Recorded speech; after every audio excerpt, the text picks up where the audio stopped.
Hello students. आज की class में हम स्टैंडर्ड 9 का एनसीईआरटी के एक्सरसाइज 1.2 को सॉल्व करेंगे, क्योंकि इसके पहले वीडियो में हम आपको इंट्रोडक्शन पार्ट और 1.1 सॉल्व करके दिखा चुके हैं। तो आइए स्टूडेंट्स, आज हम देखते हैं 1.2 एक्सरसाइज 1.2। स्टूडेंट, जैसा कि हम आपको इंट्रोडक्शन पार्ट और 1 में भी बता चुके हैं कि नंबर सिस्टम में रियल नंबर्स क्या होता है, रैशनल नंबर क्या होता है और इरेशनल नंबर क्या होता है। जैसा कि स्टूडेंट्स, रियल नंबर्स के बारे में आप पढ़े हैं कि रियल नंबर जो है वो कलेक्शन होता है रैशनल और इरेशनल का, और ये भी हम बता चुके हैं कि रैशनल क्या है और इरेशनल क्या है। तो सबसे पहले क्वेश्चन में हम देखते हैं, इससे रिलेटेड क्वेश्चन है। इसमें कहा जाता है कि state whether the following statements are true और फॉल्स। तो स्टूडेंट्स, ट्रू और फॉल्स, जस्टिफाई और आंसर। तो पहले नंबर क्वेश्चन में हम देखते हैं क्या है कि 1 का 1 कह रहा है every irrational number is a real number. तो स्टूडेंट्स, ये स्टेटमेंट तो ट्रू है। क्यों? क्योंकि जस्ट मैंने अभी आपको कहा कि रियल नंबर जो होता है वो कलेक्शन ऑफ रैशनल और इरेशनल होता है। तो क्लियरली है कि जो है सारा जितने भी यानी every irrational number is a real number, क्योंकि रियल नंबर तो कलेक्शन होता है ना। तो स्टूडेंट्स, इसका आंसर हम पहले लिखेंगे, ये ट्रू है, सॉरी इस नहीं ट्रू लिखिए, क्योंकि ट्रू और फॉल्स लिखना है। तो स्टूडेंट्स, ट्रू लिखने के बाद ये जस्टिफाई करेंगे कि ये कैसी ट्रू है। सिंस द कलेक्शन ऑफ, चूंकि एक्चुअल में ये रीजन हम ये देंगे कि ये जो आपका कलेक्शन है, रियल नंबर जो होता है वो होता है आपका रेशनल और इरेशनल का कलेक्शन। केवल हमारे पास यह कहा जा रहा है कि ये टोटल इरेशनल नंबर जो है वो रियल नंबर है। कहने का मतलब ये स्टेटमेंट है, since real number is the collection of rational and irrationals,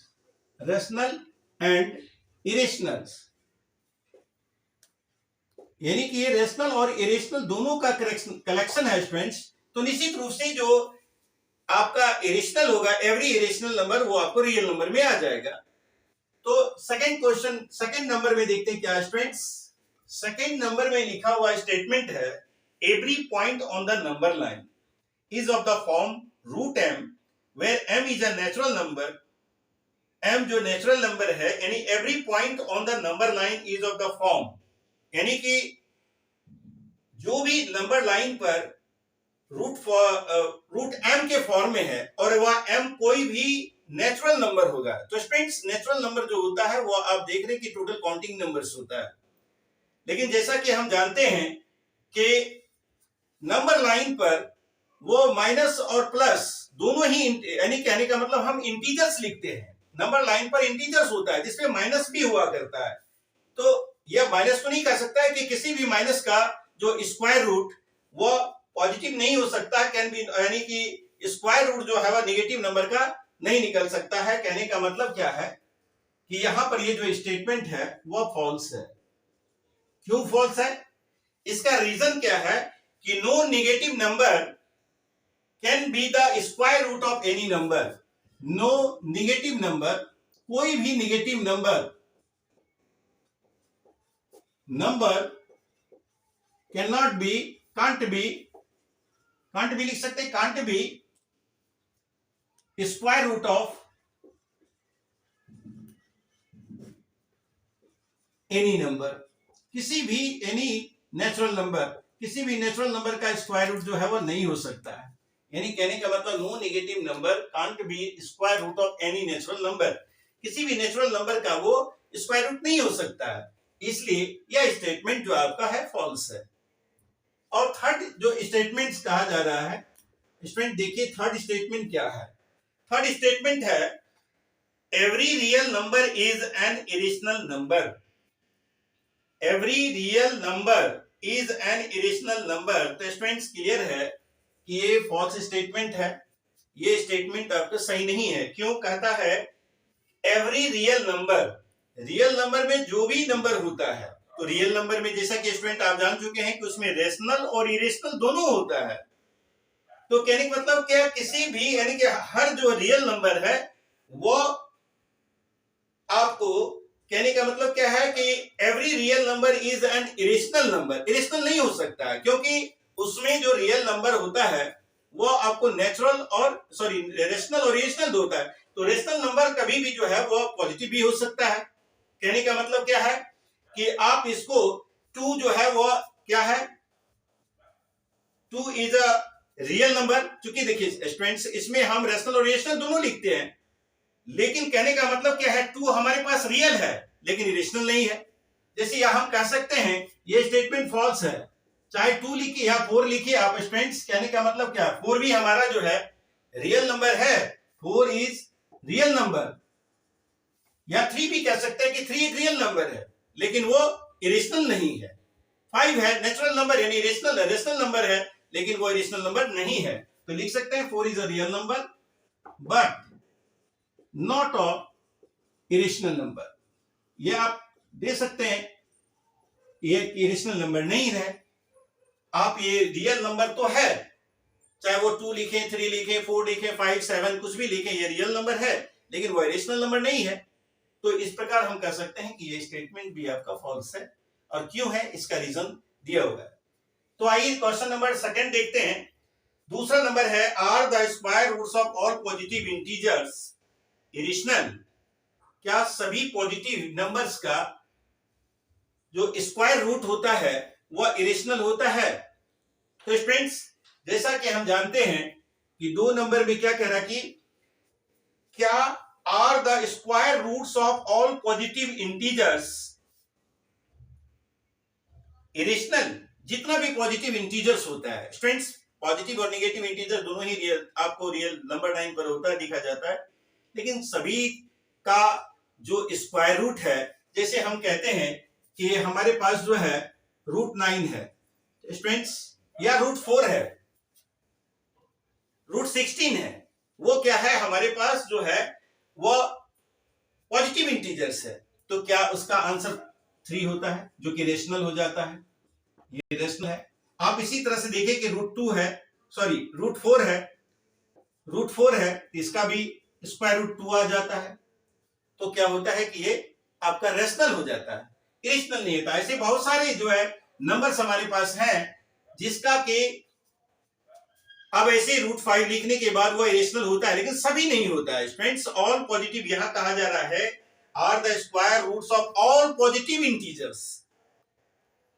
some positive integers होता तो उससे संभव था, लेकिन ऑल पॉजिटिव इंटीजर्स कहने का मतलब है ऐसे बहुत सारे हमारे पास एग्जांपल हैं जिसका कि पॉजिटिव इंटीजर्स का, जिसका कि आपको ये भी देखिए ये भी रेशनल हो गया। और उसके बाद हम देखें तो 25 है, इसका भी 5 होता है, ये भी रेशनल है हमारे पास। यानी कहने का मतलब है कि सभी पॉजिटिव इंटीजर्स का जो है वह इरेशनल नहीं होता है, कुछ का होता है स्टूडेंट्स। तो इस प्रकार आप इसको लिख सकते हैं, if not given an example of the square root of, एक नहीं 3 एग्जांपल देकर दिखाया गया है स्टूडेंट्स। आप चाहे तो इसको देख सकते हैं, आप समझ सकते हैं और भी होता है। जैसे आप √2 लिखेंगे, पॉजिटिव इंटीजर है 2, उसका स्क्वायर रूट आपका इरेशनल होगा।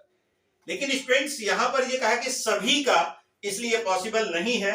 इसलिए इसका आंसर आप जो है सिर्फ पहले आप लिख दें कि इसका आंसर हम लिख सकते हैं कि नो, और फिर नो लिखने के बाद आप सारा एग्जांपल देकर समझा सकते हैं।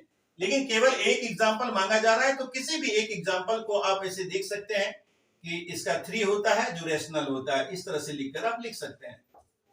तो स्टूडेंट्स, ये क्वेश्चन नंबर 1 और 2 आपका सॉल्व हुआ। उसके बाद जो क्वेश्चन नंबर 3 है स्टूडेंट्स, वो आपको नंबर लाइन पर √5 दिखाने के लिए कहा जा रहा है। So how √5 can be represented on the number line. तो स्टूडेंट्स, पहले हम आपको रफली बताते हैं, क्योंकि ये तो स्केल से मेजर करके बनाया जाता है और स्केल से मेजर करने और कंपास की आवश्यकता होती है इसको ड्रॉ करने के लिए, सॉल्व करने के लिए। और उसके बाद जो आपको एक्टिविटी में दिया हुआ है, एक्टिविटी में कि constructing the square root of the spiral, ये स्पाइरल तो ऐसे ओमिट हो चुका है, यानी आपके सिलेबस से आउट है, फिर भी आप इसमें से रूट 2, रूट 3, रूट 5 को अगर आप रिप्रेजेंट करना जानते हैं तो आप रूट 5 को भी आसानी से रिप्रेजेंट कर सकते हैं। तो आज हम पहले आपको रफली इसमें रूट 5 कह रहा है, कैसे हम फाइंड आउट करेंगे आपको रफली जो है आपको समझाने का प्रयास करते हैं कि कैसे हम नंबर लाइन पर आपको रिप्रेजेंट करेंगे। तो स्टूडेंट्स आइए देखते हैं कि नंबर लाइन पर इरेशनल नंबर को हम कैसे रिप्रेजेंट करते हैं। तो हमारे पास रूट 5 है, दो तरीके से आप इसको रूट 5 तक जा सकते हैं, या आप एक सिंगल वे में भी आपको रूट 5 को आप निकाल सकते हैं। लेकिन अगर आप रूट 5 को अगर हम दूसरी तरह से देखें तो पहले रूट 2 को रिप्रेजेंट करेंगे, फिर रूट 3 को रिप्रेजेंट करेंगे, फिर रूट 4 को करेंगे, फिर रूट 5 होगा। तो स्टूडेंट्स इस तरह से वह एक स्पाइरल की तरह बन जाएगा आपका और रूट 5 का वैल्यू निकलेगा। लेकिन हम आसान तरीके से अगर चाहें तो भी बना सकते हैं। आप देखें कि सबसे पहले स्पाइरल में हम आपको बता सकते हैं कि वो कैसे आप ड्रॉ करेंगे। आप आइए पहले क्वेश्चन हम देखते हैं कि इसमें so how root 5 can be represented on the number line. तो सबसे पहले हम आइए देखते हैं कैसे नंबर लाइन पर शो करेंगे। तो स्टूडेंट्स जैसा कि हम जानते हैं कि जब हम नंबर लाइन बनाते हैं तो यहां पर मेरे पास क्या होता है, पॉजिटिव इंटीजर को हम यहां पर दिखाते हैं। क्योंकि यहां पर एग्जैक्ट तो हम कोई मेजर नहीं ले पाएंगे और ना हमारे पास कंपास है। स्टूडेंट्स रफली हम बताते हैं कि आप कैसे करेंगे।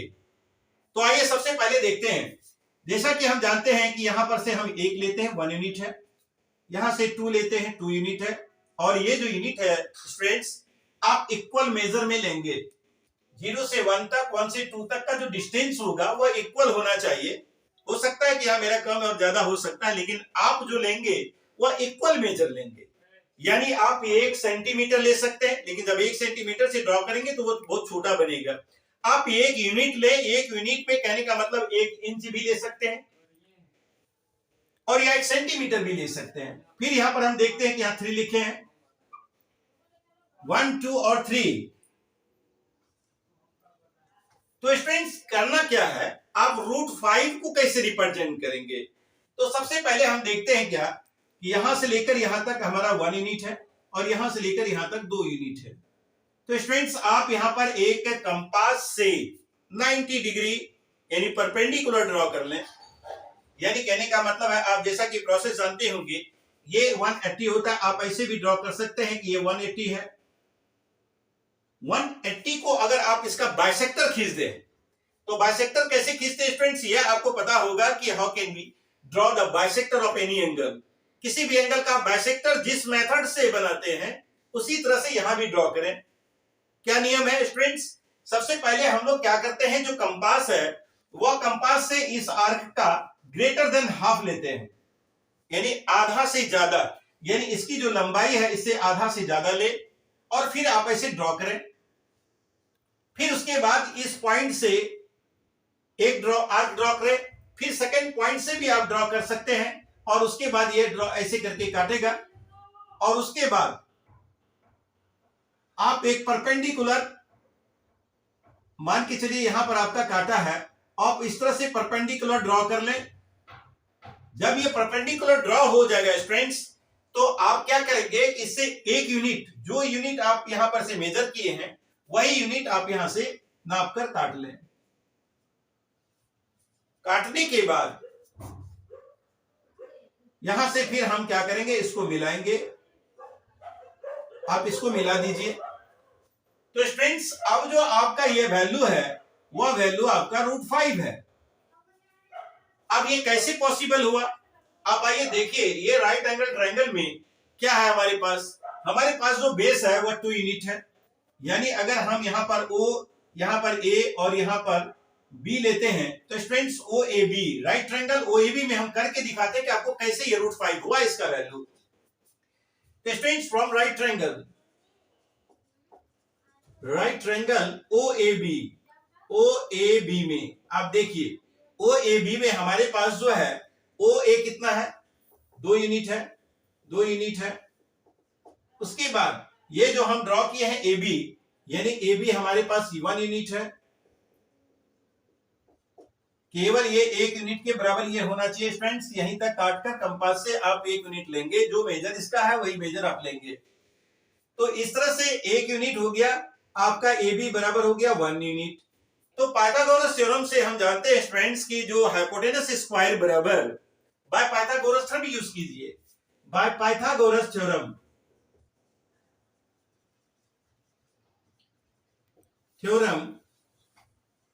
क्या होता है, यानी कि ओबी स्क्वायर बराबर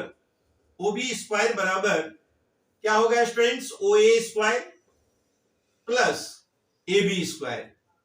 तो आप यहां स्पष्ट देखिए कि O B square, O A square का वैल्यू क्या है हमारे पास 2 यूनिट्स, 2 का स्क्वायर, प्लस ए बी हमारे पास है 1 स्क्वायर, और इसका वैल्यू हो गया 4 + 1 यानी कि 5। तो स्टूडेंट्स ओ बी स्क्वायर का वैल्यू हमारे पास है, ओ बी स्क्वायर इंप्लाइज देकर आप ओ बी स्क्वायर लिख सकते हैं, इंप्लाइज का साइन देकर ओ बी स्क्वायर लिख सकते हैं। फिर यहां ओ बी अगर आप लिखते हैं तो इसका वैल्यू होता है √5। तो √5 ओ बी का वैल्यू हुआ √5, यानी यह जो वैल्यू हुआ स्टूडेंट्स हमारा क्या होगा √5। इसका वैल्यू आया है हमारे पास √5, लेकिन स्टूडेंट्स हमारा तो इसका ओ बी का वैल्यू हमारे पास आया है, ओ बी का जो वैल्यू है वो आया है आपका केवल, लेकिन ये नंबर लाइन पर तो रिप्रेजेंट नहीं हुआ। यानी कहने का मतलब है कि आप यहां पर चाहें तो जो है ओ बी स्क्वायर, यानी कि ओ बी का वैल्यू हमारे पास आ गया, और यहां पर 2 स्क्वायर प्लस 1 स्क्वायर यानी 5 हो गया। तो यहां पर देखिए स्टूडेंट्स कि यहां पर भी O A square plus A B square का वैल्यू 8 और 5 यानी कि 5 आ गया। तो स्टूडेंट्स ये नंबर लाइन पर तो शो नहीं हुआ, तो हमको तो इस लाइन पर जो है ये मान लीजिए हमारे पास एक्स एक्सिस इस तरह से लिखा हुआ है, हम मेरा तो रिप्रेजेंटेशन इस लाइन पर होना है, हमारा तो ये केवल इसका हाइपोटेनस का वैल्यू √5 है, तो ये तो शो नहीं हुआ। तो कैसे आप शो करेंगे? तो स्टूडेंट्स क्लियर है कि आप कंपास की सहायता से क्या करेंगे, कंपास का एक छोर यहां लगाएंगे, आप कंपास का एक भाग नुकीला भाग, और पेंसिल पार्ट को आप इसको मतलब क्या स्ट्रेच करके आप यहां तक ले जाएं, यानी ओ बी को आप ओ बी के जो पार्ट है इसका बराबर का जो रेडियस है उसको आप ऐसे ड्रॉ करें। यहां से इसको खींचने के बाद जितनी लंबाई इसका होगा उसको आप ऐसे ड्रॉ करें, और यहां पर कोई पॉइंट आएगा स्टूडेंट्स, चाहे वो डी हो, ये आपका ओडी का जो वैल्यू है यही आपका √5 होगा।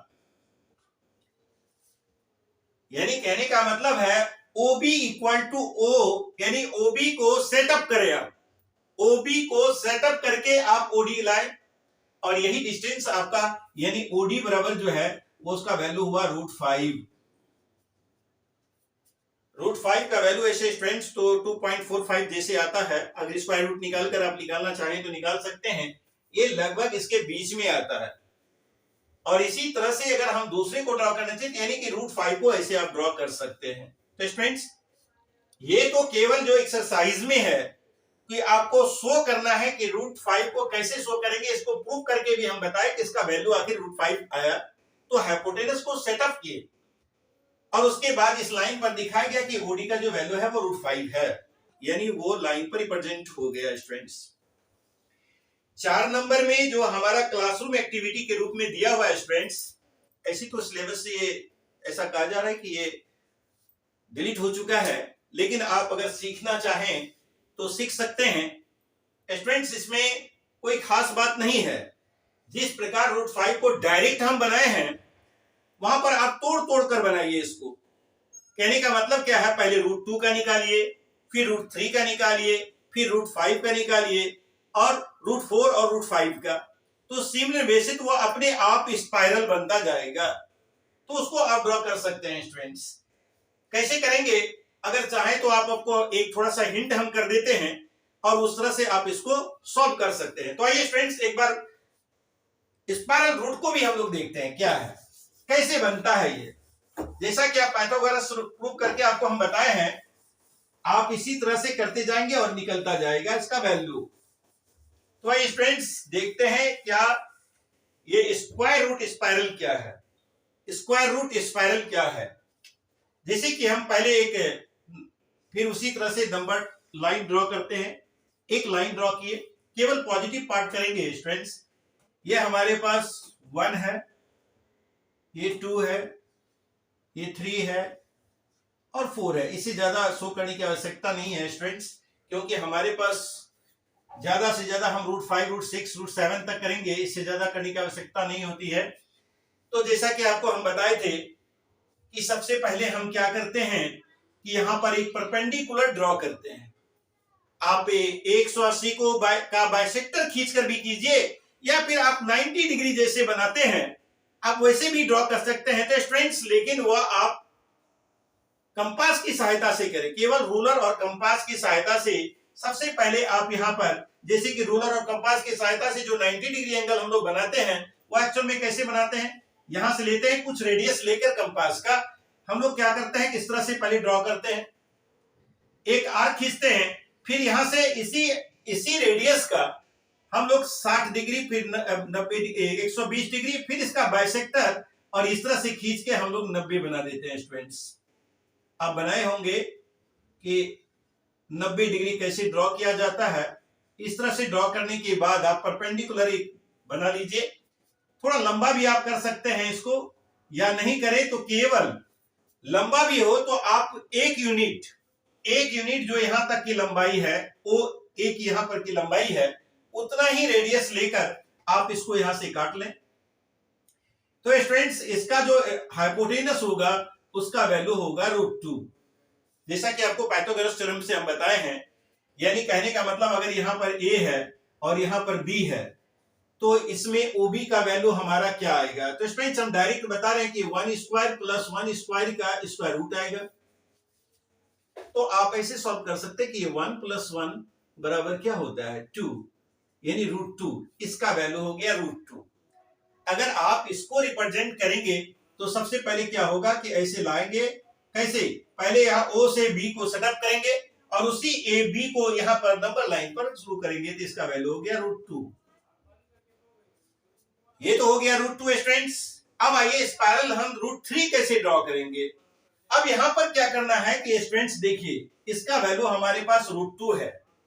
अब हम यहां करेंगे क्या कि B पर जो है 90 डिग्री का एंगल बनाएंगे, फिर यहां पर हम 90 डिग्री का एंगल सेम वे में बनाएंगे, इस तरह से 60 और 120, फिर यहां से हम बाइसेक्ट करके इस तरह से परपेंडिकुलर बनाएंगे, और परपेंडिकुलर बनाने के बाद जस्ट परपेंडिकुलर ड्रॉ करेंगे स्टूडेंट्स यहां पर, और एक यूनिट फिर उसी तरह से, फिर एक यूनिट यहां से काट लेंगे। यानी कहने का मतलब क्या है, यहां फिर 90 डिग्री का एंगल हम बनाए हैं और यहां से यहां तक का एक यूनिट है, एक यूनिट और ड्रॉ कर दिए, इसका मतलब है कि ये √2 का स्क्वायर। अब यहां पर देखें स्टूडेंट्स, अब जो हम यहां पर पॉइंट देते हैं इसका भी हम हाइपोटेनस खींचते हैं। अगर यहां पर हाइपोटेनस खींचते हैं, यहां मान लीजिए C लिख दिए, तो इसका जो वैल्यू आएगा वो आएगा √3। तो स्टूडेंट्स आप थोड़ा सा ऊपर कर देते हैं क्योंकि एक ड्रॉ करना पड़ेगा यहां पर। तो पहला जैसे आपको मैंने OB बताया था कि OB का वैल्यू हुआ 1 स्क्वायर प्लस 1 स्क्वायर, यानी कि √1 + 1 बराबर √2 OB का वैल्यू हुआ। उसी तरह से यहां पर OC का जो वैल्यू होगा, OC का वैल्यू क्या होगा स्टूडेंट्स, √2 का स्क्वायर, क्योंकि यहां पर देखिए इसमें √2 बेस √2 का स्क्वायर प्लस 1 स्क्वायर, यानी कि इसका वैल्यू हुआ 2 + 1 यानी √3। तो स्टूडेंट्स ये √3 हो गया। अब रही बात कि इसमें अगर आप इसको फिर स्क्वायर करेंगे, इस पर एक परपेंडिकुलर ड्रॉ करेंगे और फिर ये √3 का स्क्वायर प्लस 1 यानी 3 + 1 यानी 4, वो 2 के बराबर होगा। तो स्टूडेंट्स ये पहले √3 को फिर हम यहां पर सेटअप करेंगे, ऐसे आएगा और यहां पर √3 हो जाएगा। तो इस तरह से √3 हो गया। अब स्टूडेंट्स अगर आपको √3 के बाद अगर √4 पर जाएंगे तो डायरेक्ट आपका 2 पर आएगा। क्यों? क्योंकि यहाँ √3 का स्क्वायर प्लस 1 स्क्वायर, फिर हम यहाँ परपेंडिकुलर ड्रॉ करेंगे इसी तरह से। मान लीजिए कि फिर यहाँ पर हम एक एंगल बनाकर 60 और 90 और 90 बनाते हैं और फिर परपेंडिकुलर ड्रॉ कर देते हैं, और इस तरह से फिर एक यूनिट यहां से एक यूनिट लेते हैं और फिर इसको O से मिला देते हैं। तो स्टूडेंट्स इसका जो वैल्यू आया वो आया आपका √3 स्क्वायर प्लस 1 स्क्वायर, यानी कहने का मतलब ये √4 आया। तो √4 का मतलब होता है स्टूडेंट्स कि 2 इसका जो वैल्यू है वो 2 डायरेक्ट आपका यहाँ 2 पर आ जाएगा। अगर इस तरह से आप √2 आपको √4 का वैल्यू चूंकि 2 होता है, अगर आप इसको सेटअप करेंगे तो डायरेक्ट वो √2 पर आ जाएगा। अगर इसकी आवश्यकता आपको नहीं है तो चाहे तो आप √2 को नहीं बना सकते हैं, यानी √4 को आप ना बनाएं, डायरेक्ट √5, लेकिन सेटअप ना करें स्टूडेंट्स। बनाना तो आपको पड़ेगा। अगर √5 आपको जरूरत है, अगर √5 भी आप इसको शो करना चाहते हैं इस नंबर लाइन पर, तो आपको √4 बनाना पड़ेगा। लेकिन अगर आवश्यकता नहीं है सेटअप करने की, अगर हमारे पास कहा जा रहा है कि √2, √3, √5, √7 को कीजिए, तो आप वहां पर इसको सेटअप नहीं करेंगे, आप उसको छोड़ दीजिए, उसको सेटअप नहीं करना है। केवल सेटअप नहीं करना है, ड्रॉ तो करना है लेकिन सेटअप नहीं करना है। फिर हम नेक्स्ट प्रोसेस में चले जाएंगे √5 के लिए। तो √5 में जब जाएंगे तो फिर हम वही प्रोसेस करेंगे स्टूडेंट्स कि फिर हम 90 डिग्री का एंगल इस प्रोसेस से बनाएंगे, और 90 डिग्री का एंगल बनाने के बाद अब मान लीजिए ये वो D है और ये E है, इस तरह से जो है स्पाइरल बनता जाएगा और इसका वैल्यू होगा √5। फिर सेम वे में इस √5 को हम ऐसे सेटअप करेंगे और यह वैल्यू यहां पर आ जाएगा √5। तो इस तरह से स्टूडेंट्स आप एक स्पाइरल ड्रॉ कर सकते हैं। ये देखिए ये परपेंडिकुलर है, ये भी आपका परपेंडिकुलर है, और यहां पर जो आया ये E, यानी कहने का मतलब है पाइथागोरस थ्योरम से जैसे जैसे आप निकालेंगे OD का वैल्यू होगा, OD का वैल्यू जो है आपका क्या हो जाएगा √3 का स्क्वायर प्लस 1 स्क्वायर। क्योंकि हर कंडीशन में स्टूडेंट्स हम लोग क्या करते हैं, ये √4 आता है जिसका वैल्यू 2 होता है, जो स्टूडेंट्स आप देख रहे हैं कि क्लियर यहाँ 2 पर आया हुआ है। उसके बाद OE का वैल्यू अगर हम निकालते हैं तो OE का भी वैल्यू होता है हमारे पास √4 का स्क्वायर प्लस 1 का स्क्वायर, यानी 4 + 1 यानी 5 √5। तो इस तरह से OE रिप्रेजेंट कर दिया जाता है। यहाँ पर स्टूडेंट्स OE को आप सेटअप करेंगे, यहाँ पर दूसरा कोई नाम दे दीजिए। अब यहाँ पर हम A दिए हैं तो ABCD दिया हुआ है, अब यहाँ PQRS करके भी आप रिप्रेजेंट कर सकते हैं। तो स्टूडेंट्स P1, P2, P3 के रूप में भी आप इसको शो कर सकते हैं और इस तरह से स्पाइरल बना सकते हैं। तो स्टूडेंट्स आवश्यकता नहीं है, फिर भी आप अगर सीखना चाहें तो इसको सीख लें और किस तरह से यह शो किया जाता है नंबर लाइन पर इरेशनल नंबर को। तो स्टूडेंट्स ये एक्सरसाइज समाप्त हुआ, फिर मिलेंगे नेक्स्ट एक्सरसाइज के साथ नेक्स्ट वीडियो में। धन्यवाद।